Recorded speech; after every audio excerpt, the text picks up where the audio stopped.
Hi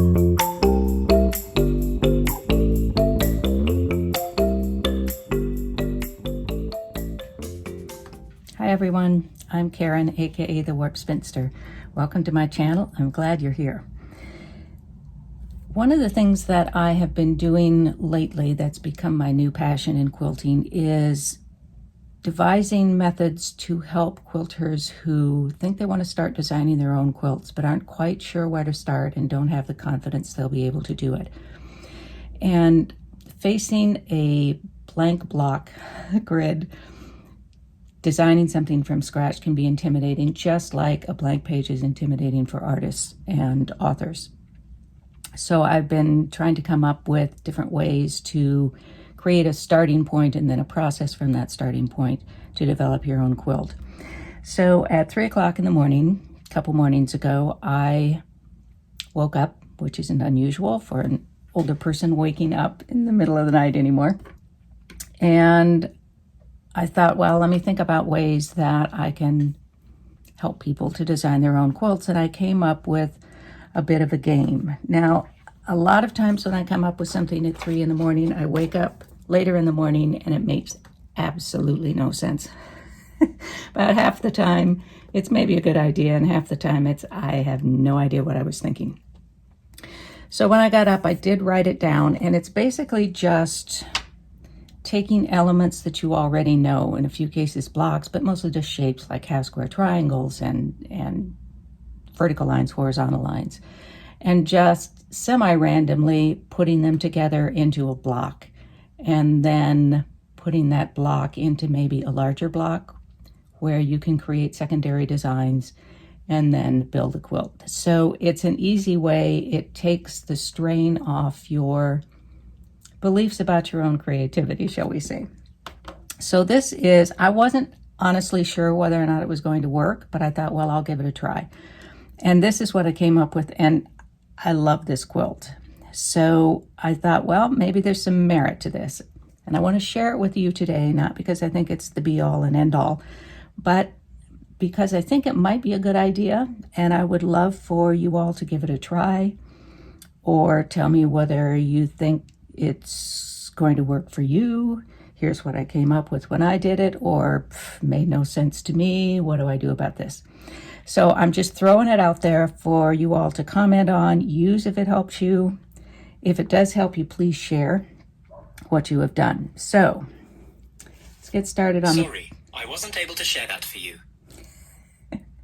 Thank you, Siri. Sorry, my Apple Watch is talking to me. I can't talk about S-H-A-R-E, I guess. All right, so here's the basic process. What you're going to do is just come up with a list of shapes or lines that you can use for each square or a patch. So you're going to start with a grid. Could be a 4-patch, 9-patch, 16-patch. I'm not sure about a 4-patch. I haven't tried that yet. There may not be enough variety there. I don't know. I'm kind of a 9-patch gal, so I started with a 9-patch. And then you just randomly choose one of these shapes, or in some cases blocks. And I've created this sort of cheat sheet for you, and you can cut this up and create your own little papers. I've just put them in my water bowl for art, for painting. And I have given you 2 of each, because if you're doing a 16-patch, you're going to need more than one. And this gives you, there's a possibility you're going to have 2 drunkard's path shapes, or square and a square. Of course, you can come up with your own.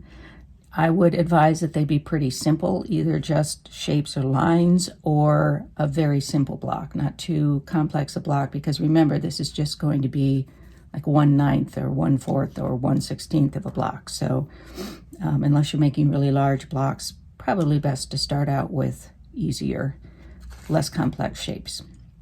So I've provided this for you, and you can use it, or of course you can create your own. So I actually didn't use this because it was early in the morning and I wasn't necessarily thinking straight, but you could just put them in a bowl or a dish or just out on the table and just start drawing them. So when I got up later in the morning and decided to try this, I took my list and I went to the Procreate app on my iPad. I use that all the time for design work, so it's easier and quicker for me to test things out, easier to make revisions and try new things. But I also thought it would be easier to show you on a video. I think you can see it more clearly and make for a shorter video if you don't have to watch me draw things. So I started out with a 9-patch grid. Then I took my list and I took the first one on the list and just put it in a random spot on the grid. You could also go in order, so the first one that you draw or choose, you put up in this corner and then you just follow it through the grid. You could, I suppose, also have a little slip of paper for each of these locations on the grid and draw that as well as the block. As with everything that I say, of course, this is your process really, and you can change anything, do whatever you like that feels comfortable for you as you're going through this process. All right, so I went through that, and this is the block that I ended up with. And it's not a bad block. I actually kind of like it.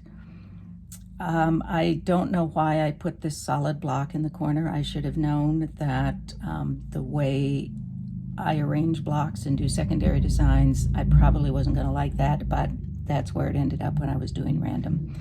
And of course, I knew I could adapt, change anything that I wanted to in this process. So I ended up, however, there are some other things that you can do, and I've also created just some ideas on your list here so you can, again, draw them out or just go with your instincts as a quilter for rotating things clockwise, counterclockwise, swapping blocks out, moving them around, whatever you want to do for your particular block. Now, in the end, I ended up with this one. Let me size that one down so you can see it better. I ended up with, and let me move this block on the right.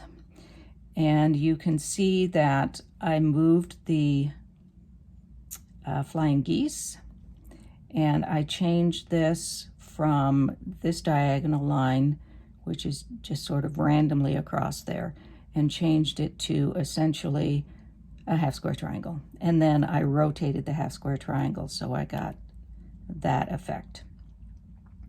And then I made this just another half square triangle, as a matter of fact. Yes, I did. I did not, see, this is how it goes. This is what happens when you do it early in the morning. I did not move the flying geese. I just created another half square triangle down here instead of this. So I ended up with essentially 2 flying geese units in there. Now, how I came to that conclusion, I did not preserve that here, but here's what I think happened. So I had this original block, let me move it up here, and then I wanted to see how it would look when I started putting the blocks together. So I did just a straight set. Let me flatten this and then it will be easier for us. So I did a straight set, and then I'll show you how I decided to rotate it. Now, if you were a smart person using Procreate, you would in fact be labeling each of these as you do it so you can find them, but hey, here we are. Now, actually, that's kind of an interesting design there. Depending on how you color things, it could be kind of interesting. However, what I think I probably did, I like to rotate things generally to get secondary designs. Straight sets are good, I like them, but I don't always use them. So if I had rotated this, pay attention, Karen, then the next one would have gone there, and then the final one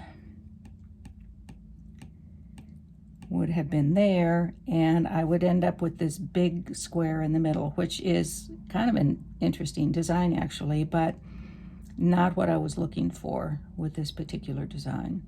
And I also noticed when I was playing around with different rotations that this diagonal line just looked like I'd done sloppy piecing, frankly.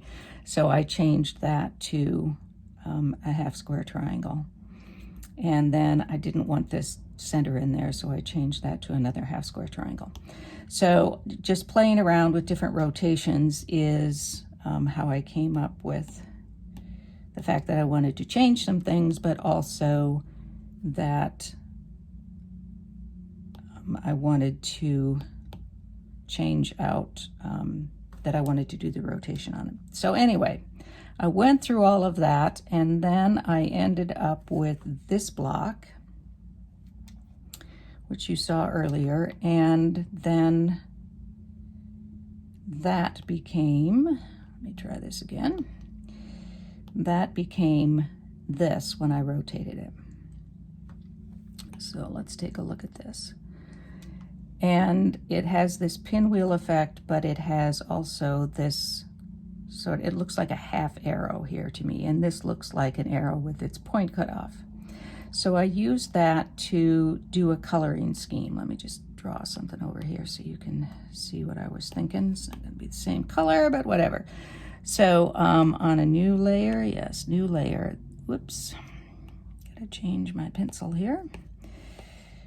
And that's gonna be too big. Did I actually change it? No, there we go. These are not best practices for Procreate, by the way. All right, so now I'm going to draw this line. Hopefully that will fill in. It's not, Kim. Oh, I'm not on top of the group. There we go. So then I just tried different colors there, and I like green. You know, it's a strange thing with orange. I used to hate orange in quilts. Sorry, those of you who have loved it. Used to hate it, and now I'm finding it showing up in lots of my quilts. So these are just what I happen to have out, not necessarily the colors I would use.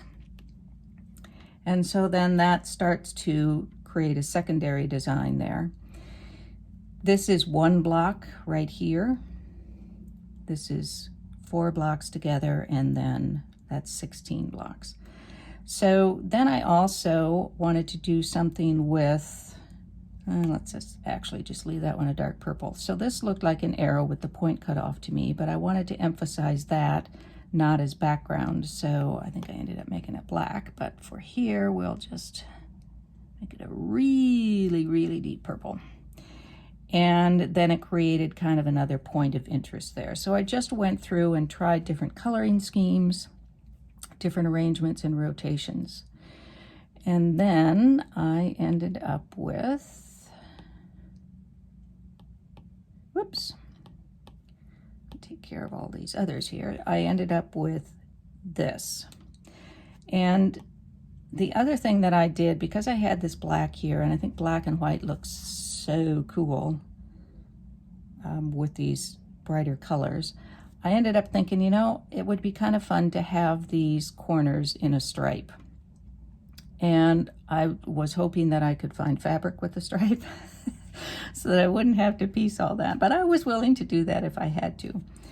And in fact, I did. I have already ordered fabric to make this because I like it so much. And there were a couple of choices that I had. Depending on how big I end up making this, I'll use one of these two.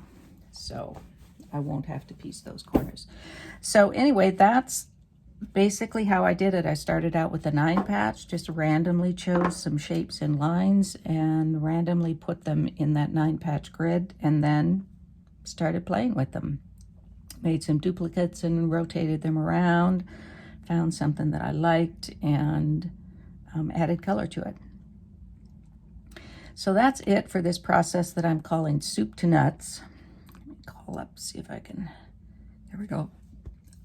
Which I hope you will find helpful and want to give a try. I'd love to hear from those of you who have, and maybe share what you come up with. I'm on Instagram at Warp Spinster. My Facebook page is Warp Spinster. Everything's Warp Spinster. You find me everywhere under Warp Spinster. And I would love to see what you do with this. I think it's a fun process. It actually turned out better than I had hoped. So I hope you have fun with it. Thanks for joining me today. I hope you'll come back. If you like this video, please hit the like button. And if you want to see more videos like this, please press the subscribe button. Thanks for joining me. Bye for now. Peace out.